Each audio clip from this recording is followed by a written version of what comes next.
Hello, hello, hello. Today I'm reviewing the Beatles Revolver box set.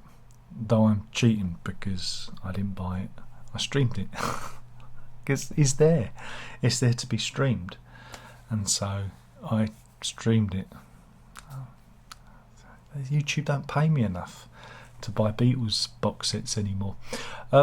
So yeah, it's again, Revolver is a favourite of mine, and it should be a favourite of yours too, because it's it's one of those important albums that straddles old Beatles and their Sergeant Pepper's creative phase beyond that. It's like that kind of watershed moment in the Beatles' career when they start spreading out as songwriters and as creative forces. So yeah, it's a very important record.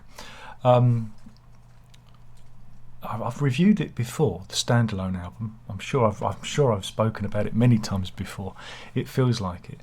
But yeah, this box set is 63 tracks, 2 hours 42 minutes. And not only do you have a new mix of the album, you have various different takes, early edits, demos of the tracks that feature on this record. You also get the single and the B-side paperback writer, Rain, and you also get mono versions of the album and single tracks. So yeah, it's a big set. It's a big one, and again, it's a set that many people are going to be interested in hearing. Again, this is put together by Giles Martin, son of George Martin, and I read an interview with him. I think I've talked about this before on the live streams, and he was talking about how they used AI, artificial intelligence, audio AI, to separate the stems. Again, the stems are the elements that you make up a song. In this case, the Beatles recorded in 4-track. That's 4 tracks of audio, and you would have had the drums and the bass put on one track, and then guitars on another, vocals, maybe backing vocals on different tracks, and they would be panned, laid out with those 4 tracks. And he was saying how using AI they could separate more of the instruments, and so you could have standalone vocals, backing vocals, guitar, and because it got access to all the master tapes, the AI algorithm that they were using could be very precise, because I could feed in, like George Harrison's guitars or John Lennon's vocals or whatever, and it can, the naked, source material, and the AI could extract from the other master tapes a much better individual element, and I thought that was amazing. He said it's a similar technology that they used. In fact, it might even be the same technology that they used on Peter Jackson's Get Back documentary, because he spoke to Peter Jackson about the audio on that because he was really interested in it. And Jackson said that they were using AI, and so that's what leads us to here. And it's quite a different remix, I think. Again, this is just personal opinion, to the ones that we've seen before, because I think this is the first time that AI has been used. So this means that if there's a good response to this, I wouldn't be surprised if they went back to Sergeant Pepper's and whatnot and redid that. Hey, it could happen. So yeah, it's, again, this is a more modern take on the album again. And again, this is something I've touched on before. When albums are made, they are very much they're like a mosquito trapped in amber. Oh, very poetic. It's a record of the time. The technology of the time, the creative choices of the band and the producer at the time, the limitations of the technology, and what they're able to do. So in this case, it would have been 1967, 66. Sorry. Oh, they're gonna pillar me in the comments because I was thinking about Sergeant Pepper's. That's what your brain does, doesn't it? 66.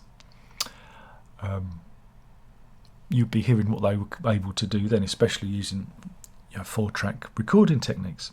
So yeah, this is very much the album being dragged kicking and screaming into the 21st century. Again, for the purists, I can imagine it being quite a shock. To me, some of the decisions are, I mean, again, I enjoyed it. I thought it was really interesting what they did. I mean, it's the same but different. Certain tracks, they've got away from the very harsh stereo panning that they had back when the album was first mixed. So a lot of that very harsh, guitars on one side or drums slightly panned to the left or vocals have gone, and you've got a much more kind of even spread to the sound. I mean that's most evident on Got to Get You Into My Life, the way the horns are laid down now.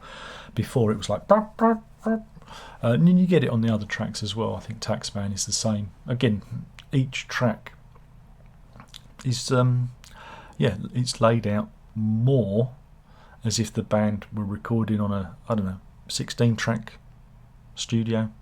And so you have a much more balanced stereo mix. And again, this kind of... I'm torn because there's the part of me that says, well, the original mix is sacrosanct, and it is. But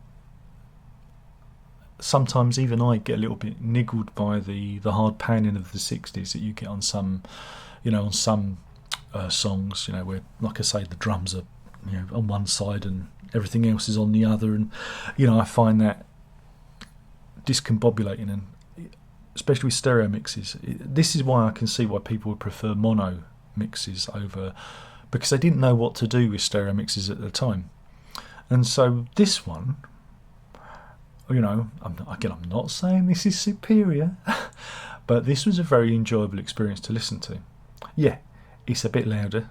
It's a bit, it's a bit brasher in places, but I thought it was remarkable what they did with the technology. Again, then there's the, like I say, then there's the little producer hat that I put on, which is fascinated by this stuff. Again, just the way you mix things, because here this is like a radical remix compared to what you get with many so-called remixes that you get these days, where things are just laid out flat. This isn't them laying something out flat. This is them really, recreating the album for a modern age, and that's fascinating.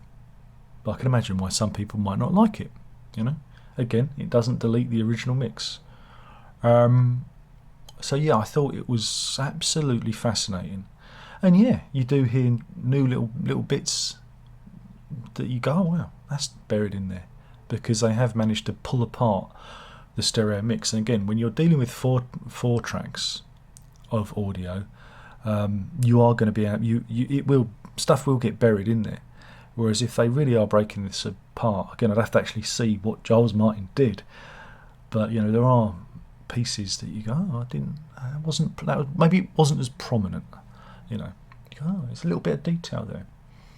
And yeah, I mean, it's remarkable. It's a remarkable thing. And then you've got the various discs of offtakes. Now, we've already seen or heard some of that stuff before on the anthology set, back in the would have been mid-90s. It was about 95 onwards. They brought out the anthology documentary and CD sets, and I had volumes 2 and 3. And I know that some of these pieces appeared on here, but again, this time around they can post even more more stuff, and you see the band how they evolve pieces and the different takes they are. Again, part of me thinks, well, put more on, because I want to see how things form. You see that with like the Yellow Submarine demo, which I think it's John Lennon and it's a very different kind of tune. It's very maudlin. It's it's almost a depressive tune compared to what Yellow Submarine ends up as. So that's fascinating because you hear it, and again you see and hear how Tomorrow Never Knows evolves. But again, I think we've already heard that take before on Anthology. And hearing the different versions of got to get you into my life, fascinating stuff. The backing tracks to Paperback Writer, fascinating because you can hear the spaces in the music, which is brilliant because again they're so tight as a band. They can't make mistakes because it is done on a 4-track. This is what's remarkable, is because it's done on a 4-track setup. They've got to be really tight with their playing, because they can't afford to make mistakes, because if you make mistakes you have to just basically wipe everything and start again. There are some liberties that can be taken, but when you hear everything stripped down and broken apart, you really appreciate just how tight they are. And of course it's got my favourite version of And Your Bird Can Sing on here, which has the giggling, which I loved that from the original Anthology compilation. Whenever I felt a little bit miserable or a bit down, I'd always put that on because it always cheers me up. There's something about there is a joy, an innate joy and enthusiasm about that track that just gets me because it's just the track's great, and that lead line. I guess it must be George Harrison playing that. That they play. Just love it. And you hear how that evolves as well, which is fascinating.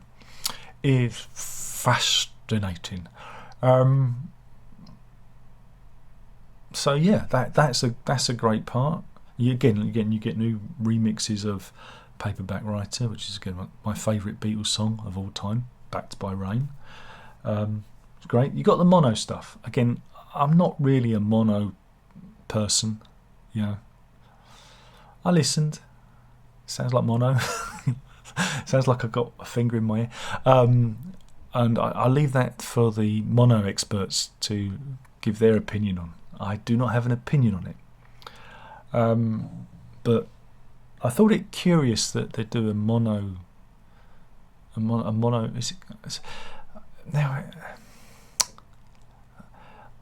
Is that a new mono? Again, because I've got the booklet.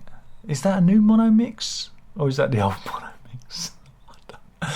Darren, you should really do your research. But this is why people come here. They like my dopiness and my inability to do research. They just like me pouring my brains out. But, as I said, I thought it was really, really cool. I don't know if there's... Again, I don't know what versions there are. What versions are there? He said. I guess, let me have a look. Because there are so many options these days, isn't there? So you got the box set, which is whether you got the CD version, which is about 130 quid. Then you got the vinyl, which is touching 170. Seems like a lot. Is there a double version of the? I'm looking on Amazon, and there are so many versions of the album. So many versions of it.